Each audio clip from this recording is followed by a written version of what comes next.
So we've got the Landcruiser Troopy.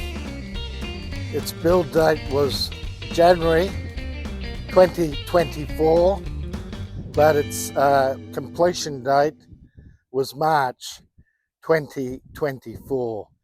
And this particular vehicle's had a lot of work done to it. And once I catch up with the farmer, he'll explain some of the details and some of the monies that he spent on this vehicle. So in here we've got the engine bay. This is the last of the big V8s. I'm not sure exactly what he's done to this vehicle, but I realise this huge bumper bar here is certainly an addition. The aerials. So this particular farmer has been very busy spending money, but we'll get him on in a few short seconds. I think he's even upgraded all the lighting.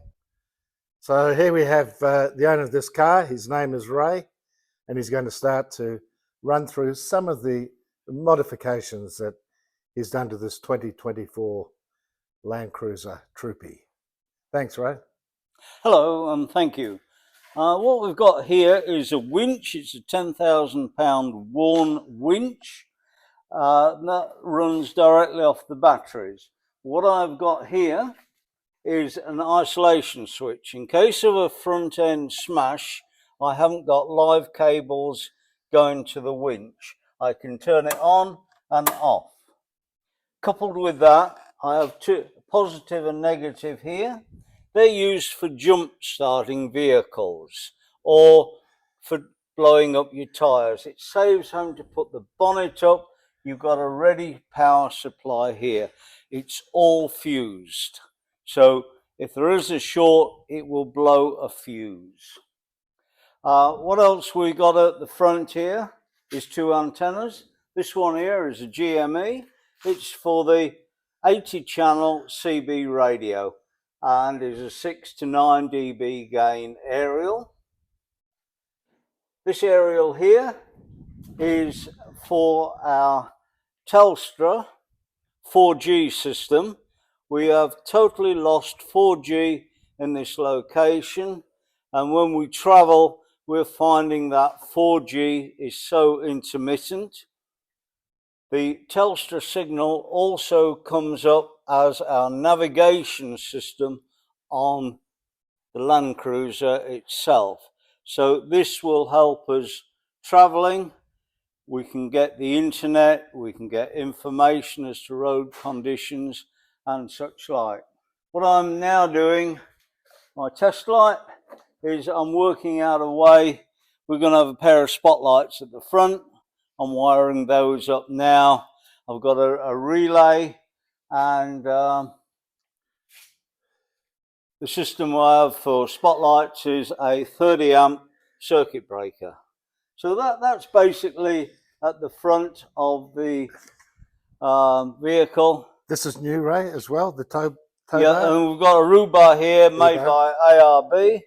I fitted that myself, along with the scrub bars at the side. And what we've got here is the side steps as well. Helps the wife get in and out. It is quite high off the ground. What we've got here underneath, if you go, you'll see a light, right? Yes. Yep. Okay. Now what that light's for is when you get in and out the vehicle. We live in a cow paddock. It's not too bad during the summer, but during the winter the cow paddocks get a bit sloppy, and the last thing you want to do, open the door to open the gates, and what happens is you put yourself in a cow patch. So those will automatically come on when you open the door, but they're on a timer. So if you leave the door open for more than a minute or so, those lights will go out automatically, although the interior light will stay on. It's just an aid, because you don't want to be jumping in the vehicle smelling of cow poo for the next 100 k's.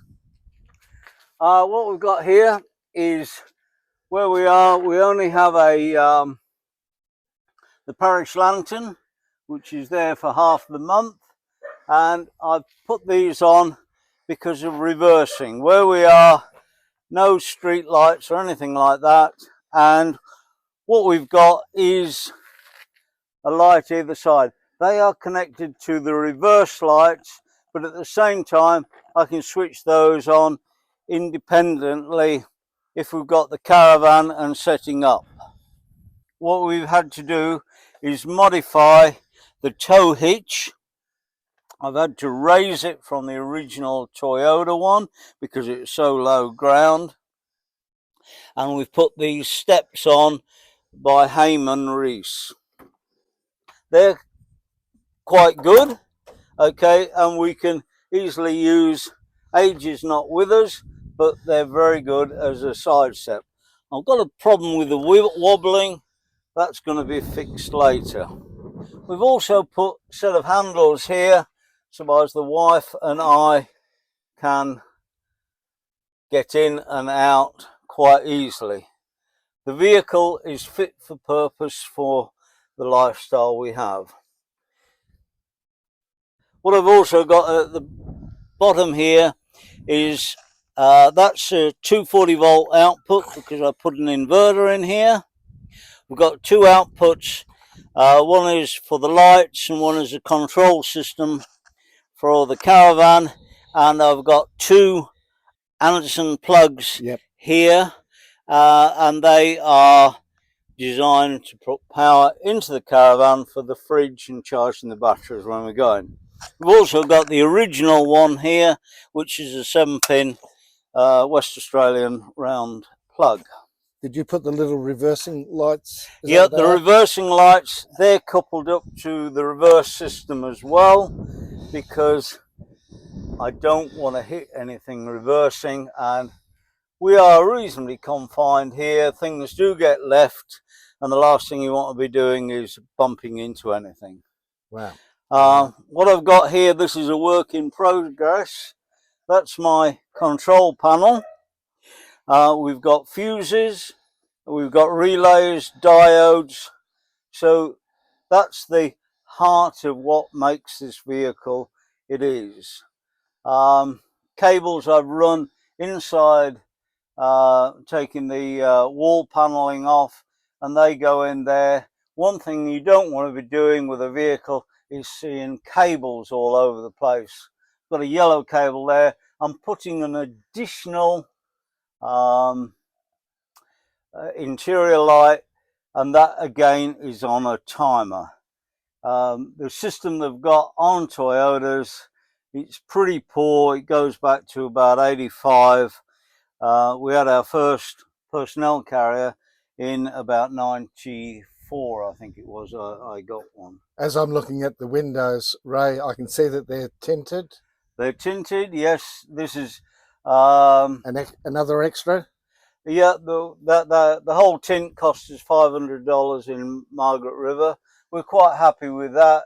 Not the front windscreen, but it's been done a good job. The vehicle's a work in progress. I've got to have it done for the end of March when we go over to the eastern states.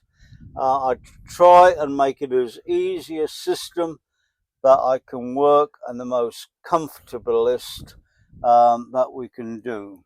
A couple other things that's going in. We're putting a camera in the front. That's going in. We've got all the bits to go. And I think that's about the last of them here. And in the back there, we'll put the inverter and a couple of lithium batteries to run that system and a charging system. With your inverters, Ray, what size are you thinking of? Size, I've used 3,000 watts in the past. I'm going down to a 2,000, and a 2001 will be enough for our coffee machine. Yep. For the wife's Thermomix. Yep. And it powers that up, as well as charging whatever the batteries for the vacuum cleaner. Yeah. but it's big enough for that. Previously I had a 3,000 watt one, and that was to do when I was doing air conditioning and vacuum pumps and such like. You're obviously very handy with your hands, electrically speaking. Would that be a correct assessment?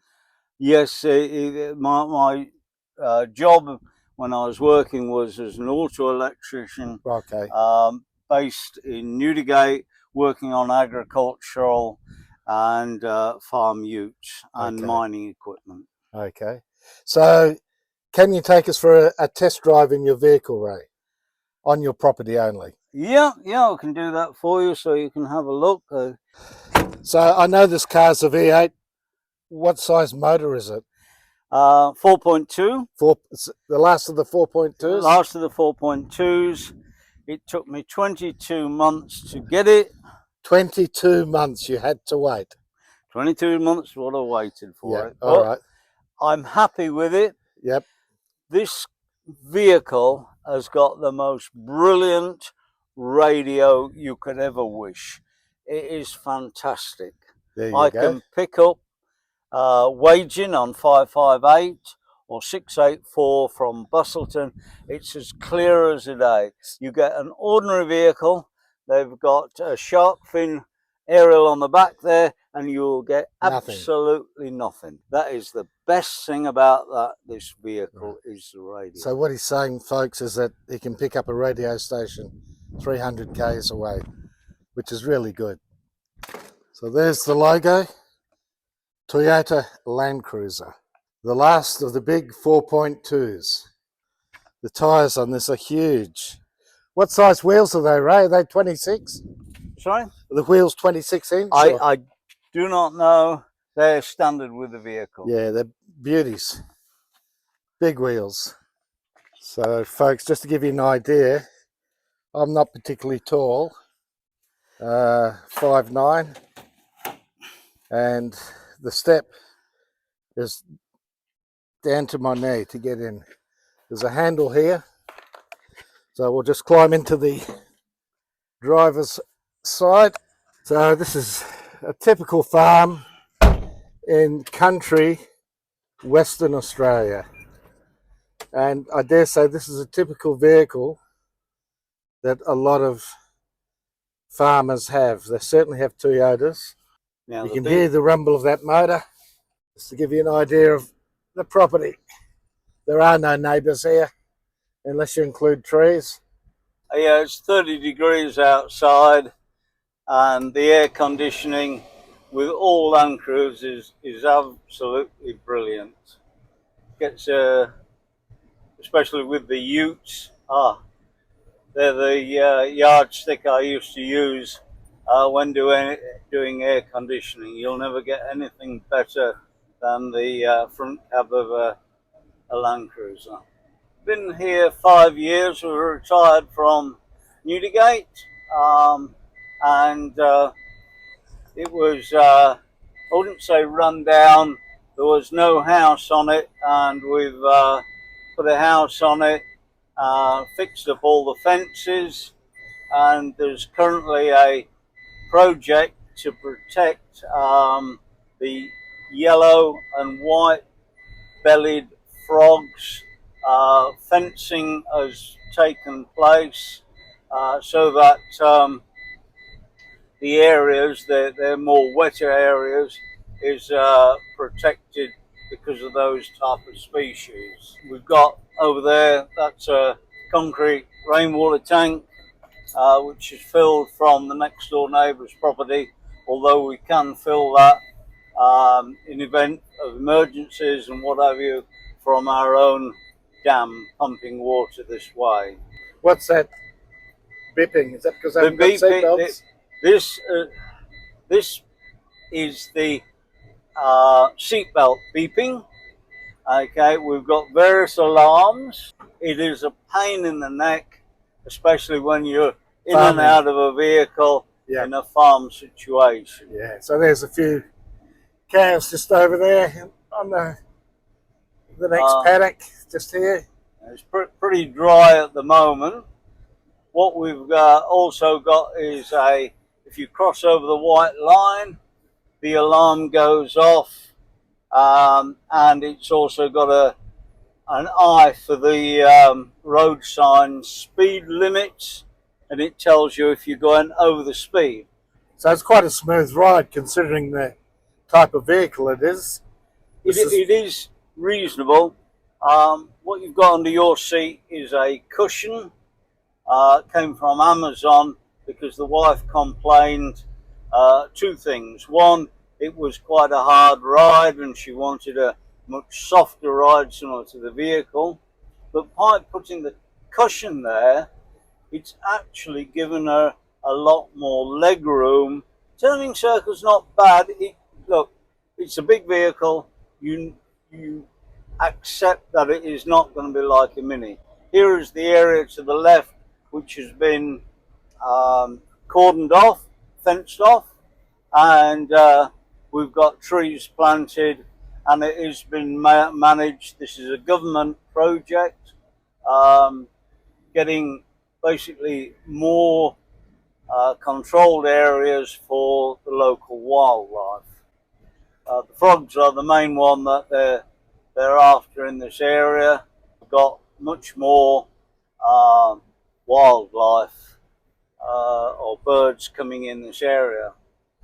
Around the house, we've got green grass, and it is just full of kangaroo poo, to the point what we have to do is close the gates to stop the kangaroos coming in of an evening and chewing up the garden. What we have is a pump on the dam. It comes on automatically, filling a 1,000-gallon tank, and then as the timer operates a second pump, so we irrigate not only the lawn but the garden as well.